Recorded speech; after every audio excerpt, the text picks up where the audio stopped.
بسم اللہ الرحمن الرحیم۔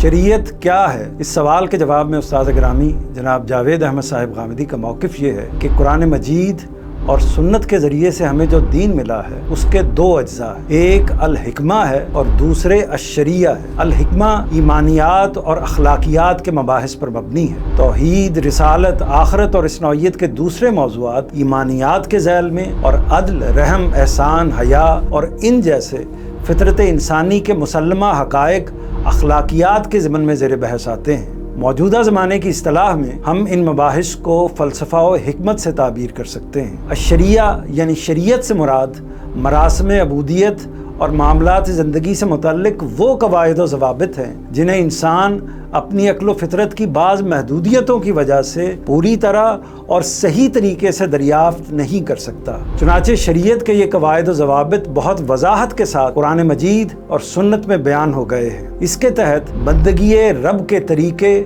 اور معاشرت، معیشت، سیاست، دعوت، جہاد، حدود و تعزیرات اور خور و نوش جیسے معاملات زندگی کے بارے میں اصول و ضوابط اور حدود و قیود بیان کیے جاتے ہیں۔ انہی کی بجا آوری پر انسان کی اخروی نجات کا انحصار ہے۔ شریعت کے بارے میں قرآن مجید کے مطالعے سے جو باتیں واضح ہوتی ہیں ان میں سے پہلی بات یہ ہے کہ شریعت سرتاسر اللہ تعالیٰ کی طرف سے نازل ہوتی ہے اور ان امور کے بارے میں انسان کی رہنمائی کرتی ہے جن سے انسان ناواقف ہوتا ہے یا اس کی عقل اس کی رہنمائی کرنے سے قاصر ہوتی ہے۔ دوسری بات یہ ہے کہ شریعت واضح اور متعین ہے، اس کی پیروی لازم ہے، اس کے مقابلے میں کسی اور چیز کی پیروی نہیں کی جا سکتی۔ تیسری بات یہ ہے کہ اسلام سے پہلے انسانی تمدن میں ارتقاء اور تغیر کے باعث اللہ تعالیٰ نے ہر امت کے لیے الگ الگ شریعت مقرر کی تھی۔ چوتھی بات یہ ہے کہ دین کی تکمیل کے ساتھ ہی شریعت بھی مکمل ہو گئی ہے، چنانچہ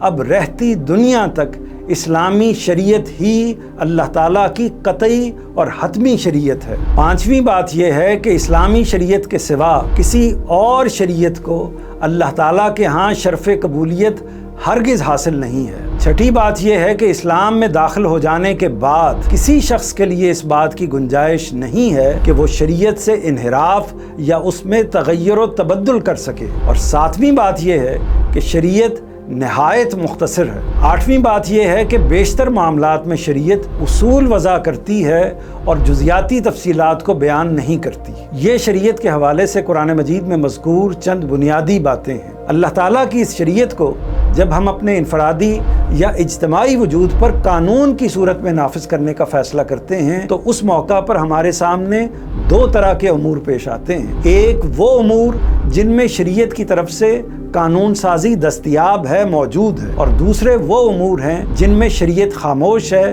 یعنی اس نے اس باب میں کوئی قانون سازی نہیں کی۔ یہی وہ دوسرا دائرہ ہے جس میں اجتہاد کا دروازہ کھولا جاتا ہے۔